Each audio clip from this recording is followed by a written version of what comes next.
Hello, നല്ല tasty ആയിട്ടുള്ളൊരു കൂണ് കറിയാണ് ഇന്ന് തയ്യാറാക്കിയെടുക്കുന്നത്. അപ്പോൾ നമ്മളിതിൽ ടേസ്റ്റ് കൂടാനായിട്ട് ഒരു സീക്രട്ട് ഇൻഗ്രീഡിയൻറ്റ് ചേർക്കുന്നുണ്ട്. അതുകൊണ്ട് തന്നെ വീഡിയോ എല്ലാവരും സ്കിപ്പ് ചെയ്യാതെ ഒന്ന് കണ്ടേക്കണേ. അപ്പോൾ ആദ്യം തന്നെ നമുക്കൊരു പാനിലേക്ക് 1/2 ടേബിൾ സ്പൂണോളം വെളിച്ചെണ്ണ ഒഴിച്ചു കൊടുക്കാം.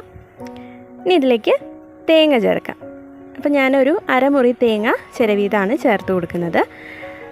എരിവിന് ആവശ്യത്തിനുള്ള മുളക്, അപ്പോൾ ഞാനിപ്പോൾ ഒരു 2 വറ്റൽമുളക് ചേർക്കുന്നുണ്ട്. 1/2 ടേബിൾ സ്പൂണോളം മല്ലി ചേർക്കാം. 1/2 ടീസ്പൂണോളം പെരിഞ്ജീരകം കൂടി ചേർത്ത് കൊടുക്കാം. അപ്പോൾ മല്ലി ഇല്ലെന്നുണ്ടെങ്കിൽ മല്ലിപ്പൊടി ആയാലും ചേർത്ത് കൊടുത്താൽ മതി. അത് തേങ്ങ ഒന്ന് മൂത്ത് കഴിഞ്ഞതിന് ശേഷം മാത്രം ചേർത്ത് കൊടുക്കാം. അപ്പോൾ നമുക്കിത് നന്നായിട്ടൊന്ന് വറുത്തെടുക്കണം. ഒരു മീഡിയം ഫ്ലെയിമിൽ ഇട്ട് കൊടുത്തതിന് ശേഷം മാത്രം വറുത്തെടുക്കുക. നമ്മുടെ തേങ്ങ നല്ല ബ്രൗൺ കളറിലായിട്ട് വരണം. അപ്പോൾ അതുവരെ നന്നായിട്ട് ഇളക്കി കൊടുക്കണം. അപ്പോൾ തേങ്ങ ഏകദേശം ഒന്ന് മൂത്ത് വരുമ്പോഴേക്കും നമുക്ക് ഇതൊന്ന് സൈഡിലോട്ടൊന്ന് മാറ്റി കൊടുക്കാം. ഇനി നമുക്ക് ഇതിൻ്റെ നടുഭാഗത്തായിട്ട് 1/2 ടീസ്പൂണോളം എണ്ണ ചേർത്ത് കൊടുക്കാം. വെളിച്ചെണ്ണ തന്നെയാണ്. ഇനി ഇതിലേക്ക് 1/2 ടേബിൾ സ്പൂണോളം അരിയാണ് ചേർത്ത് കൊടുക്കുന്നത്.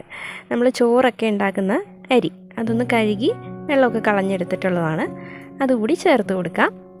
നമ്മൾ അരി ചേർത്ത് കഴിയുമ്പോൾ അത് നന്നായിട്ടൊന്ന് പൊട്ടി വരും. എണ്ണയിൽ കിടന്ന് നന്നായിട്ടൊന്ന് പൊട്ടി വരും. നമ്മൾ തേങ്ങയുടെ കൂടെ ഇടുവാണെങ്കിൽ അത് നന്നായിട്ട് മൂത്ത് വരില്ല. അപ്പോൾ അരച്ച് കഴിയുമ്പോഴും അത് അരയാതെ കിടക്കും. അതുകൊണ്ടാണ് നമ്മൾ നടുക്ക് സെപ്പറേറ്റ് എണ്ണ ഒഴിച്ചിട്ട് അത് ഇട്ട് കൊടുത്തത്. ഇനി അതൊന്ന് പൊട്ടി കഴിയുമ്പോൾ നമുക്ക് എല്ലാം കൂടി ഒന്നും കൂടി നന്നായിട്ടൊന്ന് ഇളക്കിയെടുക്കാം. ഇനി നന്നായിട്ടൊന്ന് ബ്രൗൺ കളറായിട്ട് വരണം നമ്മുടെ തേങ്ങയൊക്കെ. അപ്പോൾ അതുവരെ നന്നായിട്ടൊന്ന് ഇളക്കി കൊടുക്കുക. ഇനി ഞാനിതിൽ ഒരു സാധനം ചേർക്കാൻ മറന്നുപോയിരുന്നു. ഞാൻ നേരത്തെ അരിഞ്ഞ് വെച്ചിരുന്നതാണ്. ഒരു 3 കുഞ്ഞുള്ളി, അത് ചെറുതായിട്ട് കട്ടി കുറച്ച് അരിഞ്ഞെടുത്തതാണ്. അതുകൂടി ഒന്ന് ചേർത്ത് കൊടുക്കാം. അപ്പോൾ നിങ്ങൾ ചേർക്കുമ്പോൾ ആദ്യം തന്നെ ചേർത്ത് കൊടുക്കുക. ഇനി ഒരു ലോ ഫ്ലെയിമിൽ ഇട്ട് കൊടുത്ത് നന്നായിട്ടൊന്നും കൂടി ഒന്ന് ഇളക്കി കൊടുക്കാം. നമ്മൾ ഉള്ളിയൊക്കെ കട്ടി കുറച്ച് അരിഞ്ഞിരിക്കുന്നതുകൊണ്ട് പെട്ടെന്ന് തന്നെ അതും കൂടി മൂത്ത് കിട്ടിക്കോളും. അപ്പം നമ്മുടെ തേങ്ങ നന്നായിട്ടൊന്ന് ഫ്രൈ ആയിട്ട് വന്നിട്ടുണ്ട്. ഇനി ഇത് ഒന്ന് തണുത്ത് വരണം. തണുത്ത് കഴിയുമ്പോൾ നമുക്ക് വെള്ളമൊന്നും ചേർക്കാതെ നന്നായിട്ടൊന്ന് അരച്ചെടുക്കണം. ഞാനിവിടെ കൂണ് വൃത്തിയാക്കി എടുത്തിട്ടുണ്ട്. അപ്പോൾ ഇത് ഏകദേശം ഒരു 200 ഗ്രാം ഉണ്ട്.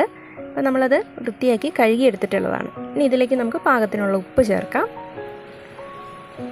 1/4 ടീസ്പൂണോളം മഞ്ഞൾപ്പൊടി, പിന്നെ ഒരു മീഡിയം സൈസ് സവോള ചെറുതായിട്ട് അരിഞ്ഞതും 2 പച്ചമുളകും കൂടി ചേർക്കുന്നുണ്ട്.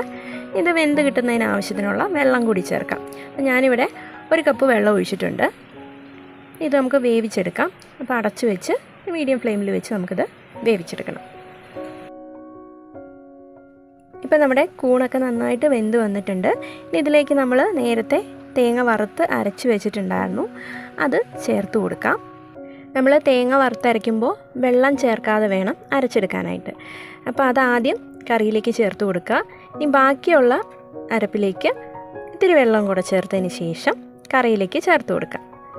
എങ്കിൽ മാത്രമേ കറിക്ക് നല്ലൊരു കളറ് കിട്ടുകയുള്ളൂ. നമ്മൾ വെള്ളം ചേർത്ത് അരച്ചിട്ടുണ്ടെങ്കിൽ കറിക്ക് ഒരു നല്ല കളറും രുചിയൊന്നും കിട്ടില്ല. അതുകൊണ്ടാണ് നമ്മൾ വെള്ളം ചേർക്കാതെ തന്നെ അരയ്ക്കാൻ പറയുന്നത്. നമുക്കിതൊന്ന് തിളച്ച് കിട്ടിയാൽ മതി. തിളച്ച് വരുമ്പോഴേക്കും നമുക്ക് ഇതിലേക്ക് കുറച്ച് കറിവേപ്പില കൂടി ചേർക്കാം. ഇതിന് കടുക് വറുത്ത് ചേർക്കേണ്ട ആവശ്യമൊന്നുമില്ല.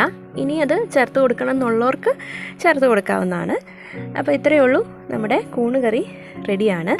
അപ്പോൾ ഇതുപോലെ തയ്യാറാക്കി നോക്കിയിട്ടില്ലാത്തവരൊക്കെ ഒന്ന് ട്രൈ ചെയ്ത് നോക്കുക. അഭിപ്രായമൊക്കെ കമൻറ്റ് ബോക്സിൽ അറിയിക്കുക. അപ്പോൾ നമ്മുടെ വീഡിയോ ഇഷ്ടപ്പെടുവാണെങ്കിൽ ഒന്ന് ലൈക്ക് ചെയ്യാനും ഷെയർ ചെയ്യാനും സബ്സ്ക്രൈബ് ചെയ്യാനും മറക്കണ്ട കേട്ടോ.